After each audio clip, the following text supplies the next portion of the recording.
교육부가 자유형 사립고, 외국어고, 국제고를 일반고로 일괄 전환한 전차에 돌입했다.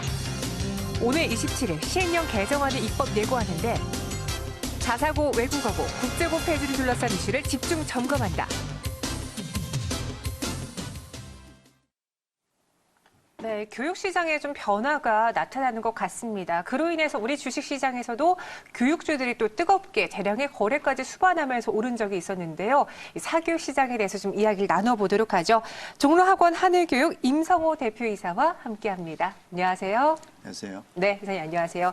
오늘 보니까요, 정부가 외국어고랑 자유형 사립고 그리고 국제고의 설립 근거가 담긴 초중등 교육법 시행령 조항을 이제 2025년 3월에 일괄 삭제하는 것을 입법 예고할 예정이라고 하는데요. 뭐가 바뀌는 건지 좀 쉽게 이야기해 볼까요? 고등학교 분류표가 이제 일반계 고등학교가 있고 이게 특목고인 그 외고, 국제고, 그다음에 자유형 사립고등학교 이런 분류가 되어 있는데 외고, 국제고, 자사고를 아예 원천적으로 분류표상에서도 삭제를 한다는 얘기가 되죠. 그러니까 이 학교는 앞으로는 없어진다. 그리고 일반고에 해당하는 범위로 이제는 규정이 된다. 2025학년도부터 이런 의미를 담고 있습니다. 네, 외고랑 국제고, 자사고 이제 저는 그냥 수험생이 아닌 만큼 딱 생각했을 때 똑똑한 아이들 그리고 좀 영재 아이들을 키우기 위해서 새롭게 만드는 좀 특성화된 고등학교다라고 생각하고 있었는데 이 고등학교를 폐지한다라는 거잖아요. 무언가 이유가 있을 것 같거든요. 어떤 점 때문이죠? 고등학교가 네. 좋은 고등학교하고 그렇지 않은 고등학교가 너무 크게 구분이 되어져 있다. 고교 서열화가 너무 심하다. 네. 그래서 불평등의 정도가 너무 심하기 때문에 이를 해소할 수 있는 방법 자체가 아예 그냥 이 학교를 없애버리자. 네네. 이런 부분으로 된 거고 특히 최근에 학종이라든지 학종의 어떤 그 부조리 이런 부분들이 또 알려지면서 이런 학교의 어떤 그 원인이 될 수 있는 학교를 원천적으로 없애버리자 이런 의도인 거죠. 그럼 근본적으로요. 이렇게 고등학교를 폐지하고 일반고로 다 전환한다라고 해서 고교 서열화가 없어지는 건가요? 대학 입시 경쟁은 어떤 방식이 되었든지 간에 존재할 수밖에 없는 거죠. 네. 그래서 어떤 고등학교가 좋은 고등학교가 되느냐 그렇지 않느냐라고 하는 부분들은 현재는 어떤 그 외고, 국제고, 자사고였다라고 하면은 일반고 내에서도 새로운 랭킹이 매겨지겠죠. 그래서 좋은 학군이 있는 고등학교냐 그렇지 않은 학교냐. 그다음에 외고, 국제고, 자사고가 또 사라지기 때문에 상대적으로 남아있는 과학고등학교라든지 영재학교에 대한 어떤 수요라든지 경쟁이라든지 이런 부분들은 지금 현재보다도 훨씬 더 높아질 가능성이 높죠. 그리고 최근에는 이제 수시 비중이 좀 컸었잖아요. 그러면서 외고라던가 과학고를 나온 친구들의 경우에는 이 수시에 좀 적합하게 여러 가지 상장도 있고 또 학생부 종합평가도 높다라는 점에서 좀 서열화가 이루어졌는데 실제로 외고 과학고 학교 친구들이 더 대학을 잘 갔나요? 수시는 보통 네. 보면은 학교 내신 성적이 좋은 학생들을 뽑혀지는 전형으로 그렇게 알려져 있고 네. 그리고 또 학교 내신 성적이 잘 받으려면은 아무래도 어떤 그 교육 특구 지역이라든지 좋은 학교에 가는 것보다는 네. 좀 그렇지 않은 학교에 가서 뭐 전교에 뭐 최상위권을 유지를 한다 이런 부분들로서 지금까지 한 최근 10년까지 알려져 왔고 또 그렇게 믿었었죠. 네. 그런데 결과로 놓고 봤을 때는 일반고에서는 전교 1등을 한다 하더라도 소위 말하는 서울소재대학 상위권 한 10개 대학 들어가는 것도 겨우겨우 또는 아예 못 들어가는 경우도 상당수 많이 있는데 반대로 전교생이 한 200명밖에 안 되는 자사고에서 서울대 합격생이 한 56명 정도가 나온다. 아, 200명 중에서요? 네. 네. 일반계 고등학교에서 전교 1등 한다 하더라도 서울대는커녕 탑10 대학 가기도 어려운데 56명 정도가 200명에서 간다고 하니까 이 어떤 그 불평등 정도는 좀 굉장히 심했고 그래도 56명 중에서 수시로 들어간 인원이 50명이 넘는다라는 거죠. 그러면은 실제 수시에서는 좋은 고등학교라든지 또는 좋은 일반계 고등학교가 훨씬 더 유리했다. 이렇게 된 어떤 어떻게 보면 입증이 됐다고 볼 수 있는 거죠. 그럼 이러한 특목고, 자사고 폐지가 사교육 시장에는 어떤 영향을 미칠지 오히려 사교육 시장을 더 키울까요? 아니면 축소하는 데 영향을 미칠까요?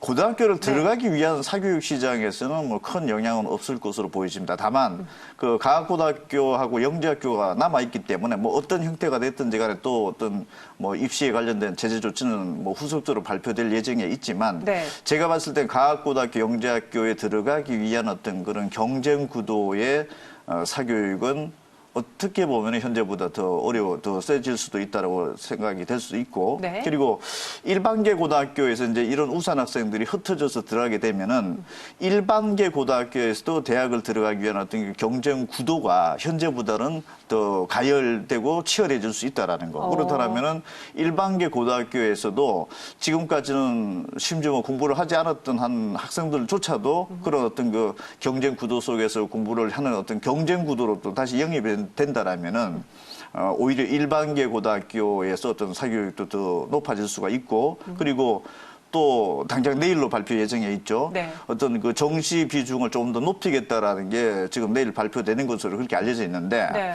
그런 부분들이 발표가 되면 아무래도 어떤 그 학교에서 내신을 좀 관리하지 못했던 학생들도 수능을 통해서 잘 하면은 어떤 좋은 대학을 갈 수 있다라는 어떤 희망의 메시지가 되기 때문에 네. 전체적으로 놓고 봤을 때는 공부에 대한 어떤 열기가 좀 더 높아질 가능성도 배제할 수 없다. 저는 이렇게 보고 있습니다. 오히려 일반고의 과열을 경쟁시키면서 사교육을 더 키울 수도 있다라고 하셨고 말씀 잘하시길 이제 정시 부분을 꼽아주셨는데 실제로 지난 10월 25일에 우리 주식시장에서 특징주로 떠올랐던 것들이 이 메가스터디와 메가스터디 교육, 메가MD와 같은 교육주였거든요. 저희가 한번 차트를 보면서 이야기를 나눠볼게요. 지금 메가스터디의 차트가 나오는데 좀 길게 봤을 때요.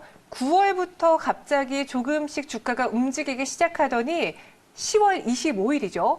길게 오르면서 주가 급등세를 보였습니다. 당시 밑에 거래량도 크게 늘어난 모습 보이시죠? 당시 이제 정시 비중을 늘릴 것이다. 기존의 수시 비중이 너무 높았다라는 이에 대한 비판이 나오면서 정시 비중을 늘리겠다라고 하니 이날 메가스터디뿐만 아니라 뭐 메가MD 모든 교육주들이 급등세를 보였습니다. 지금 보시는 건 메가MD의 차트인데요. 10월 25일이죠. 보이시죠? 그날 주가가 급등세를 보여주면서 거래도 크게 늘어났습니다.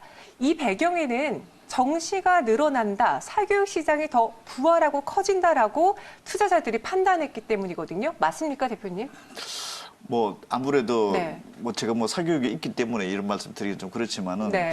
어쨌든 그 불안 심리도 좀 더 많이 조성되기도 하고 그리고 어떻게 보면은 자꾸 입시 제도가 좀 바뀌어지다 보니까 네. 이런 어떤 그 불안 심리가 저기 밑에 저학년까지 내려갈 수도 있는 거죠. 그래서 대학 입시를 사실은 대학 입시랑 상관이 없는 초등학교 4학년 학생들에게 5년 후에 학교가 어떻게 될 것인가를 미리 예고적으로 발표를 했다라는 것 자체가 네. 사실 대학 입시가 고등학교 3학년 때 국한된 내용이 아니라 이제 대학 입시에 대한 전반적인 고민 자체의 어떤 그 나이가 사실은 초등학교 4학년 때까지 지금 내려가 있다. 네. 이렇게 볼 수도 있는 거죠. 근데 이건 개인적으로 궁금한 건데요. 사실 수시 비중이 컸어도 당시에 논술이라던가 이런 또 수업을 들어야 되기 때문에 우리 아이들은 또 학원을 가게 되고요. 수시 비중이 적어져도 정시 비중이 높아져도 수능 공부를 하기 위해서 학원, 사교육을 하잖아요. 어떻게 교육 체계가 재편이 되든 개편이 되든 사교육 시장은 계속해서 커지지 않을까라는 생각도 드는데 어떻게 보세요? 지금 고등학교에 올라가면은 일단 중학교 3학년에서 고등학교 1학년 때까지는 뭐 학교 내신 관리를 잘 하겠다라는 그 목표를 가지고서 임하죠. 네. 그럼 고등학교 1학년이 지나고 나면은 원했던 대로 내신이 안 나오는 경우가 거의 90%죠. 예상했던 것보다. 그렇죠. 그럼 네. 그 학생들이 갈 곳은 수능을 통해서 정시로 들어가거나 또는 논술을 통해서 대학을 들어가야 되는데 논술을 통해서 대학을 들어가는 경쟁률은 전체 모집 인원 지금 한 5% 정도밖에 안 되는 거죠. 네. 굉장히 치열한 거죠. 그 준비의 강도가 초강도로 준비를 할 수밖에 없을 것이다라는 거. 경쟁률도 거의 한 200대 1을 달하게 되고 네. 또 수능을 준비해서 정시로 들어가려고 했더니 정시의 문호가 20%밖에 안 된다라는 거죠. 포기를 하는 것이 아니라 정말 강도 높게 준비를 하지 않으면 안 된다라는 어떤 절박함, 불안감 이런 부분들을 가다 보니까 더 해야 되는 거예요. 결론적으로는 내신, 수능, 논술 이런 모든 부분들을 할 수밖에 없다는 구조인 거죠. 다 챙기다 보니까 우리 학생들은 더 힘들지 않을까라는 생각도 드는데 요즘 교육주에 대해서 또 하나의 리스크로 꼽히는 게 학령 인구 감소예요. 점점 이제 저출산으로 인해서 실제로 학원을 다닐 친구들이 줄어든다라는 점에 큰 리스크로 보지만 반대로 우리가 공략할, 개척할 해외 시장이 많다라는 것은 또 하나의 강점 요인으로 꼽히거든요. 지금 이 사교육 시장의 분위기는 어떤가요?